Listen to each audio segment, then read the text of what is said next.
I'm Erik Kuselias in for Bill. How are you today? Well, if you're Jeremy Roenick, every day's a good day. This is a kid who at 19 years old found himself in a classroom on a Monday and then skating on a line in the NHL on a Tuesday night. I mean, that's what kind of wild ride this has been. And here he is years later on top of his game, analyzing the sport, and one of the great ambassadors for hockey. What's up, JR? How are you, bud? What's up, Erik? Good to see you, man. It's been a long time. Glad to see things are going well. Yeah, you too. Let me start right now. Look, I can look at a headlines or a website, or whatever, but for you personally, what's the number one storyline in hockey right now? Wow. I think there's a couple things right now. I think what Tampa Bay is doing and blowing away the whole NHL right now in points has been, it's just been unreal watching.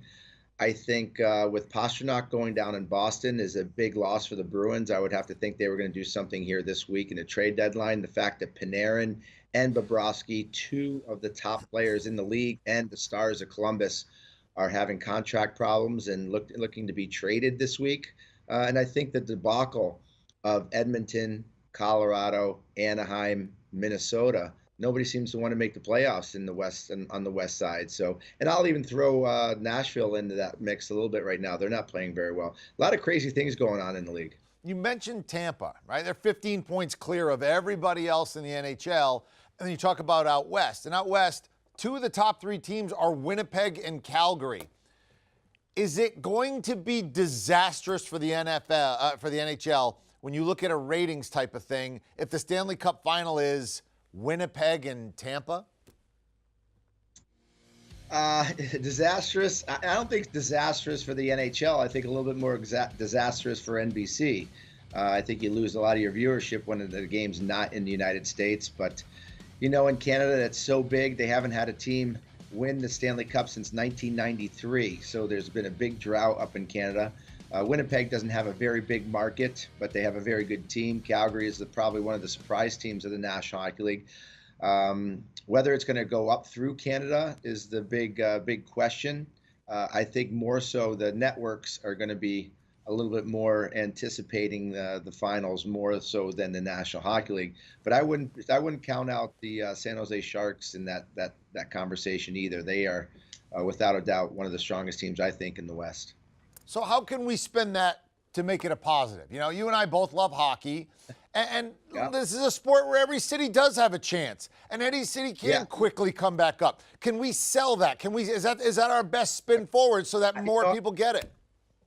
I can sell it really, really easily. In Winnipeg, you have an American, Blake Wheeler, that's leading their team in points and is the captain of a very good hockey team. In Calgary, they have a tremendous American leading scorer named Johnny Gaudreau, one of the most exciting players to watch in the National Hockey League. And in San Jose, they have their top goal scorer is their captain and an American in Joe Pavelski. So there's a lot of ways that you can run this the gamut. In Calgary, you also have Matthew Tkachuk, who is the son of the 500 goal scorer Keith Tkachuk, who is a good friend of mine.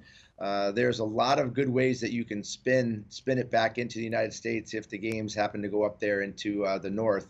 But no matter what, it will be the best product that you'll get in sports, as the playoffs and the Stanley Cup usually are. See, this is why I knew you'd be able to do that. You're always good at that. Anytime we need that, I know Jeremy Roenick is going to be a great ambassador for the NHL. But at the end of the day, a lot of times this comes down to goaltending. Who's the goaltender on a team right now that's maybe middle of the pack, either East or West, that you look and you go, you know what? If that guy gets hot at the right time and stands on his head, they may end up hoisting the trophy at the end, and they're not a team getting a lot of attention right now. Two teams. They're getting attention, but not the attention that the Toronto Maple Leafs are or the Tampa Bay Lightning are. And I just talked about him. If Martin Jones plays the way he did 2 years ago for the San Jose Sharks get back to the finals and probably win the Stanley Cup this year. That's how good their team is. If the Boston Bruins make a really good trade and get another good scoring right winger in there, and if Pastrnak comes back healthy, I think the Boston Bruins, with how good Rask can play, Rask I don't think has lost a game yet in 2019. That's saying something when you're if he did, he's lost one. So those are two teams with goaltenders that have the ability to steal games. but nobody's talking about them as being real Cup contenders, but I am. All right, so watch out for the Bruins in San Jose if their guy gets hot or stays hot in the case of the Bruins as we get through and go into the playoffs. One thing that we had discussed here on the show about a week back when we were talking about hockey was how big a deal it was to play on back-to-back nights, because we're seeing a lot of that this year. And I said, you know what, next time I see JR, I'm going to ask him, because this is a guy who played 20 years at the high level and played as a young guy, as a guy who was in his prime, played a guy older in his career. When you see a team like Washington, back-to-back nights on the West Coast, is this overrated or underrated? It's so overrated, it's ridiculous. Say, boo-hoo. I got to play 2 games on back-to-back nights. What do I make? 1, 2, 3, 4, 5, 6, $7 million? I don't feel bad. I don't feel bad for them, Erik. I'm telling you right now. That's what they're paid to do. That's what they love to do. Put them in the net. When it gets closer to playoff time, and they're already in a playoff scenario, they're already there. They're not going to be pushed out of the playoffs. It's okay not to play goaltenders in back-to-back nights. Make sure that they're fresh and ready for game 1 of the playoffs. But when you're playing in January, you're playing in December, you're playing in November, you got back-to-back games, play them. These guys make millions of dollars and they're tough. That's what they're paid to do. Yeah, we had our guys on from Vegas because, we do a show, and part of it is who to wager on that evening. And one of our hockey experts makes it seem like it's a very big deal when a team has to play back-to-back nights, and the other sort of more in your camp that that's an overrated thing and you really shouldn't pay a lot of attention to it. Hey, listen, I go by my personal experience. When I played back-to-back nights, I felt better the second night than I did the first night. There's a couple of reasons to that. When you play in a hockey game, Erik, you lose about 8 pounds of water weight in a course of a game. So there's only so much of that you're gonna replenish in a 24-hour period. By the next night, I've gotten enough rest, but my body, I'm probably about 4 or 5 pounds lighter than I was the night before, and I feel fresher, and my legs feel better. So there's a little bit of give and take there when you talk about back-to-back games. I always looked at it as a glass half full, not a glass half empty. And all the times I've asked that question, I've never heard anybody explain it that way, and that actually makes a lot of sense, which is why JR is a good analyst.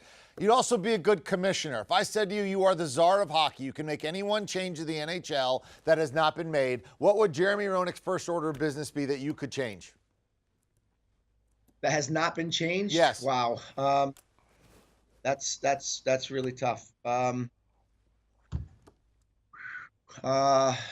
think they've pretty much changed every rule in the book, haven't they? I have the answer. Here's the answer. More Kraft for everybody. That's it. More Kraft for everybody around the league. You're doing some great stuff with Kraft Hockeyville in the program. What are you doing there? I love it. That's a good thing. Put out Kraft macaroni and cheese to 20,000 people every single night. Perfect idea. And what are you doing with those folks? So this is the 5th year, Kraft Hockeyville. We're scanning the country to find the country's most passionate hockey community.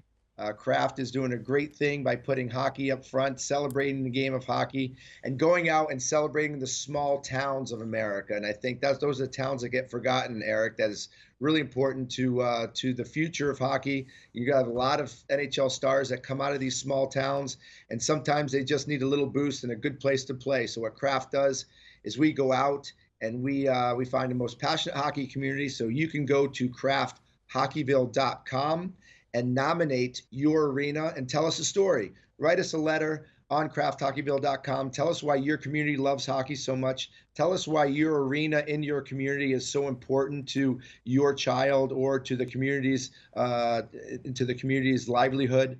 I think it's a great way to bring a community together, to rally around, to go out and win a competition together, to rally around your arena.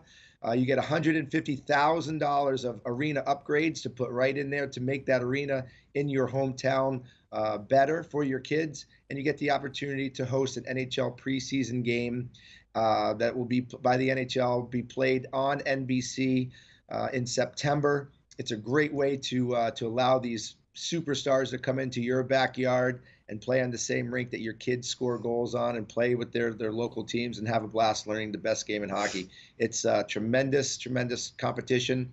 And you have up until March 2nd to go on krafthockeyville.com and nominate your arena and tell us why you're the most passionate hockey community in America. It's a fantastic competition. Amazing. Last thing, from the small towns to the big cities and everybody, they want to know who's going to win the cup. I just need the one word. Who's the squad? Tampa Bay Lightning. If Tampa Bay Lightning are the only ones that can beat themselves. They are so offensively stacked. Defensively, they're tight, and their goaltender is one of the best competitors in the game. And they're well coached. I think they beat themselves if they don't win. There you go, JR. Thank you so much for the time. We'll do it again soon. All right, thanks, Eric. Good to see you, my friend. You too, brother.